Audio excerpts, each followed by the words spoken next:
राष्ट्रपति के अभिभाषण पर चर्चा का आपने मुझे समय दिया, उसके लिए आपका धन्यवाद ज्ञापित करूंगा।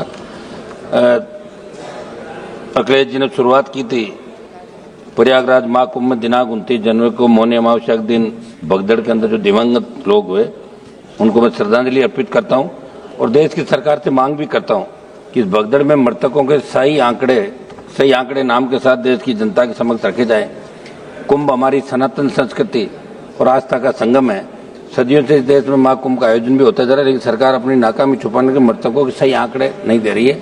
सभापति महोदय, इसको लेके पूरे वर्ल्ड में देश के अंदर कुंभ का जो क्रेज था, इसमें कोई दो राय नहीं।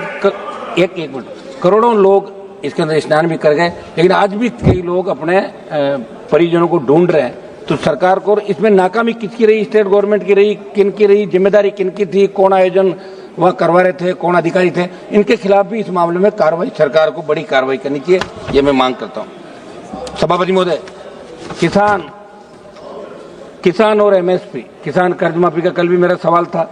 सभापति महोदय, जो कृषि बजट आप लाए उससे शायद 2 गुना 3 गुना किसानों पर कर्जा होगा देश के अंदर। 33,52,446 करोड़ का कर्जा देश के किसानों के ऊपर है। मैं मांग करता हूं कि आप इस कर्ज को माफ करें। आप हर चीज जब कह रहे हैं, और इसमें कोई दो राय नहीं कि जवान और किसान ने आपको लगातार 2 बार सत्ता के शिखर पर बिठाया, और पूर्ववर्ती सरकार ने भी कोई बहुत बड़ा किसानों के लिए नहीं किया, लेकिन आज आप करो, आप ये क्यों करोगे? उन्होंने नहीं किया, 60 साल नहीं हुआ, 70 साल नहीं हुआ, आज तो आप लोग हो।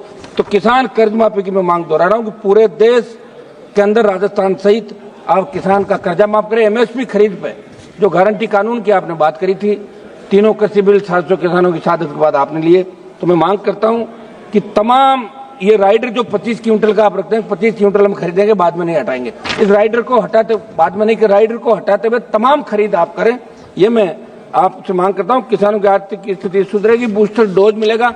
एक बार संपूर्ण कर्जा माफ करें, जिस तरह चौधरी देवीलाल ने 90 के अंदर 10,000 का मूल कर्जा जो ब्याज से शायद 1,80,000 2 लाख, तब आप लोग भी इसी चाहते हैं तो माफ किया था, ये मैं मांग करता हूं। सभापति महोदय, अग्निवीर जो लेके आए, निश्चित रूप से देश के अंदर हमारे जवानों के अंदर जज्बा था। बहुत रैलियां, मेरा घर स्टेडियम के सामने नागौर के अंदर बच्चे दौड़ने के लिए आते थे, शेखावाटी के अंदर, हरियाणा, यूपी, पंजाब, लेकिन अग्निवीर आने के बाद जो सेना के अंदर क्रेज था जाने का, वो खत्म हो गया। मंत्री जी, आप मेरी तरफ देख रहे हैं, इसके अंदर आप करें कि हमारे बच्चे सेना के अंदर जाएं।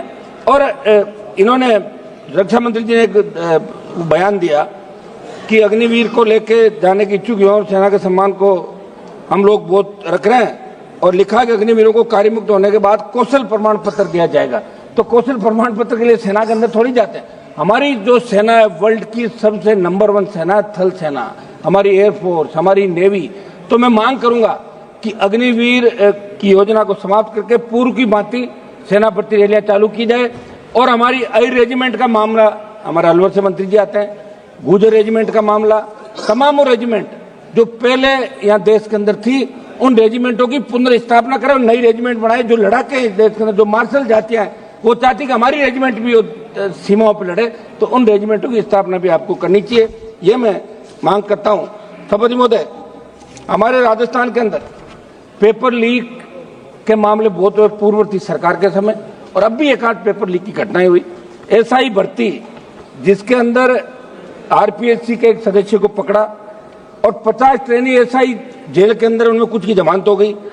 मैं आपको याद दिलाना चाहता हूं, जब सड़कों पर आप लड़ रहे थे, हम भी लड़ रहे थे, आपने कहा था कि तमाम जो पेपर लीक हुआ है राजस्थान के अंदर, जिसमें ईओ भर्ती, आरओ भर्ती, सीएचओ भर्ती, लाइब्रेरी भर्ती, वरिष्ठ अध्यापक, व्याख्याता सहित कई भर्तियों के पेपर आउट, और आरपीएससी के अध्यक्ष को भी गिरफ्तार किया गया था। हाल ही में 2 आरपीएससी से जो गिरफ्तार किया, मगर आपकी सरकार पर्दे के पीछे बैठे मगरमच्छों को नहीं पकड़ पा रही है। एसओजी जा तो रही है, लेकिन उन लोगों को नहीं पकड़ पा रही है जिन्होंने पेपर लीक की घटनाओं को अंजाम दिया, और इसलिए नहीं पकड़ पा रही है कि अभी उपचुनाव के अंदर आपने उनको बुला के कहा कि हम आपको पकड़ रहे हैं, उन्होंने कहा पकड़ो मत, हम हमारी पार्टी की जमानत जब्त करा लेंगे, ये लो टिकट आपके हिसाब से, और 5 जगह जमानत जब्त करा ली कांग्रेस पार्टी ने।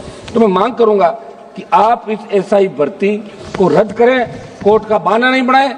आपके नेताओं की डिमांड थी, स्वयं मुख्यमंत्री सड़कों पर कह रहे थे कि हमारी सरकार मिलती तो हम एसआई भर्ती रद्द करेंगे। तमाम उन भर्तियों को जिनके लोगों को पकड़ा रद्द करके एक नया संदेश राजस्थान और देश के अंदर दें। सभापति महोदय, सीबीआई के मामले को राजस्थान के हमारे बहुचर्चित मनोहर राजपुरोहित अपहरण की जांच हाईकोर्ट के निर्देश के बाद सीबीआई ने अभी तक शुरू नहीं की। लंबे संघर्ष के बाद लवली कंडारा एनकाउंटर की जांच तो शुरू हो गई, सीबीआई ने कर दी, लेकिन बाड़मेर जिले के कमलेश प्रजापति फर्जी एनकाउंटर की जांच के अंदर कुछ नेताओं के नाम आ रहे हैं, वो जांच सीबीआई ने अभी चालू नहीं की। हम चाहते कि इसमें क्या कार्रवाई सदन को मालूम पड़ना चाहिए। जोधपुर में अनिता जाट हत्याकांड के मामले में स्टेट पुलिस द्वारा चार्जशीट दाखिल करने के 5 दिन बाद सीबीआई ने एफआईआर दर्ज की है। मैं बात इसलिए कह रहा हूं कि सीबीआई पर लोगों का भरोसा है, इसलिए सीबीआई राजस्थान से जुड़े तमाम मामले जो दिल्ली में पेंडिंग है, हमारे 4 मंत्री राजस्थान चाहते हैं, स्वयं लोकसभा अध्यक्ष भी राजस्थान चाहते हैं, मैं उनको भी कहना चाहूंगा कि सीबीआई के मामले के अंदर त्वरित अनुसंधान होकर दोषियों के खिलाफ कार्रवाई करें तो कड़ा संदेश अपराधियों के अंदर जाएगा। सवद महोदय, आबकारी नीति आपके माध्यम से हाल ही में राजस्थान की भाजपा सरकार जो आबकारी नीति लेकर आई, मंत्री जी थोड़ा एक मिनट, राजस्थान का मामला, आबकारी नीति जो राजस्थान की सरकार लेकर आई है, वैसे तो हम शराबबंदी के खिलाफ जो आंदोलन में राजस्थान का हमने हिस्सा लिया कि शराबबंदी होनी चाहिए। शराबबंदी आप बार बार कह रहे हो कोई आर्थिक स्थिति ठीक नहीं है, बड़ा रेवेन्यू मिलता है, बंद नहीं कर रहे हो, तो आप इतना तो कर सकते हैं कि जो आबकारी नीति आप ला रहे हैं उसके अनुसार अलग अलग दुकानों के स्थान पर समूह को ठेके दिए जाएंगे। वही रेड पार्टियां पुरानी बांधी, वही शराब माफिया पनपेगा राजस्थान के अंदर, मुश्किल से मुक्त हुआ है राजस्थान। इसलिए मैं मांग करता हूं इस आबकारी नीति को समाप्त करके एक्स आर्मी जो रिजर्वेशन दुकानों के अंदर रखा, हजारों लोगों को रोजगार मिलेगा, उनका रोजगार छीन के कुछ समूहों को ठेके आप नहीं दे। आबकारी नीति के अंदर बड़ा खेल हुआ है। तो समझ में आपके माध्यम से सरकार से मांग करूंगा कि भारतीय जनता पार्टी की सरकार ये नई आबकारी नीति को लागू नहीं करे और पूर्व की भांति जो दुकानें चल रही है उस हिसाब से राजस्थान के अंदर दुकान आवंटित करें और दूसरे जो हमारा एक्स आर्मी दूसरा कोटा है ताकि उनको रोजगार मिल सके। समझ महोदय, उत्तर प्रदेश के अंदर आबकारी नीति के अंदर बदलाव राजनाथ सिंह जी ने किया था, पहले भी वहां ऐसा चलता था और आपकी सरकार ने भी वहां दुकान देने का काम आपकी सरकार ने किया, इसलिए आप अपनी सरकार के उस निर्णय को बदलने का काम नहीं करें। समझ महोदय, निवेश के अंदर प्रधानमंत्री जी राजस्थान में रिसर्जेंट राजस्थान नाम के कार्यक्रम का उद्घाटन किया। मैं आपके माध्यम से सदन को बताना चाहता हूं कि प्रदेश में उद्योगों से जुड़े निवेश लाने के लिए इस तरह का कार्यक्रम किया गया, अरबों रुपए खर्च करके इसका प्रचार किया। एक तरफ, दूसरी तरफ राजस्थान राइजिंग से प्रदेश में निवेश की तैयारियों के बीच 20% निर्यात घट गया।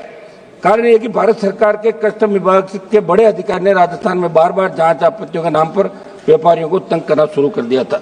समझ महोदय, महंगाई के बारे में बताना चाहूंगा कि सरकार ने अभिभाषण में आत्मनिर्भर भारत और अर्थव्यवस्था के विकास की बात की, लेकिन जमीनी हकीकत कुछ हो रही है। महंगाई चरम पर, आम जनता की क्रय शक्ति लगातार घट रही है। खाद्य पदार्थों, ईंधन, रसोई गैस, दवाओं की कीमतें आसमान छू रही है। पेट्रोल डीजल के दामों में लगातार बढ़ोतरी हो रही है। 2014 से 24 के बीच अंतर्राष्ट्रीय बाजार के अंदर प्रति बैरल क्रूड ऑयल की कीमतें घटी थी, लेकिन आपने फिर भी 100 रुपए से ज्यादा पेट्रोल डीजल पे कीमत आप ले रहे हो, तो आम आदमी को आप राहत दें, वो आपका मतदाता है, ये मैं मांग करता हूं। समझ महोदय, फसल बीमा, सबसे बड़ा घोटाला फसल बीमा के अंदर हो रहा है। अब आपने एक नया कर दिया क्रॉप कटिंग, और अगर फसल आपने बो दी और उगी नहीं तो उसका ही आप उनको बीमित कर रहे हो। जो खड़ी फसल है उसको भी श्रेणी के अंदर लिया जाए। और फसल बीमा कंपनियां जो है, हम दिशा की मीटिंग के अंदर बुलाते, दूसरे उसमें बुलाते, कोई आता ही नहीं, कोई सही जवाब नहीं देता। तो फसल बीमे का, प्रधानमंत्री फसल बीमा का जो आप प्रचार कर रहे हो, प्रत्येक व्यक्ति को राहत मिले, प्रीमियम लेने के बाद उसका हक भी बनता है। इस दिशा में फसल बीमा में सुधार आपकी सरकार को करने चाहिए। समझ महोदय, ये जो क्लेम कई लोग फर्जी तरीके से उठा रहे, एक रिपोर्ट के मुताबिक इन दिनों जिले के 8 मेरी गांव में 2000 खेतों का 300 करोड़ का क्लेम फर्जीवाड़े से उठा लिया। ये प्रधानमंत्री जी फसल बीमा योजना की सार्थकता का लाभ असली। एक मिनट साहब सुनो, 1 मिनट में समाप्त कर रहा हूँ सभापति जी, 1 मिनट सभापति जी, 1 मिनट, आधा मिनट, एक विषय हो रहा है मेरा, तो इस पे फसल बीमा पे नए सिरे से करें। एक विषय हमारा अलवर से मंत्री जी आ रहे हैं सर, मुख्यमंत्री जी को 1 मिनट साहब, सभापति जी आधा मिनट साहब, आधा मिनट सर, हम रात को 12 बजे तक कोरम पूरा करते हैं, ऐसे क्या कर रहे हो? आधा मिनट दे साहब। सभापति जी, अभी हमारे राजस्थान पुलिस के सहायक उप निरीक्षक स्वर्गीय सुरेंद्र कुमार चौधरी ने 11 दिसंबर 2024 को राजस्थान के मुख्यमंत्री महोदय के काफिले की सुरक्षा करते हुए एक गाड़ी तेज आ रही थी, प्राणों की आहुति दे दी। और अलवर से हमारे मंत्री जी आ रहे हैं, इनसे भी मिले, उपराष्ट्रपति से मिले, मुख्यमंत्री जी उनके घर पे भी गए। शहीद का दर्जा देना उनके परिवार को आर्थिक परिलाभ देना, और नायब तहसीलदार की नौकरी तो मांग रहा है, कौन सा आप कलेक्टर बना रहे हो? पहले भी आपने बनाई राजस्थान के अंदर। ये किसान का बेटा है, सादत दी है, और पूरे देश में संदेश। एक मिनट समाप्त तो करने, समाप्त तो करूँ नहीं, समाप्त 30 सेकंड दे दिया है हम। लोग तो 15-15 20 मिनट भाषण झाड़ गए। नहीं, हम समाप्त करा नहीं, समय से समाप्त कर रहा हूँ, समाप्त तो करने दें मैडम। आप सभापति जी समाप्त करने दें, इस तरह मत करें साहब आप।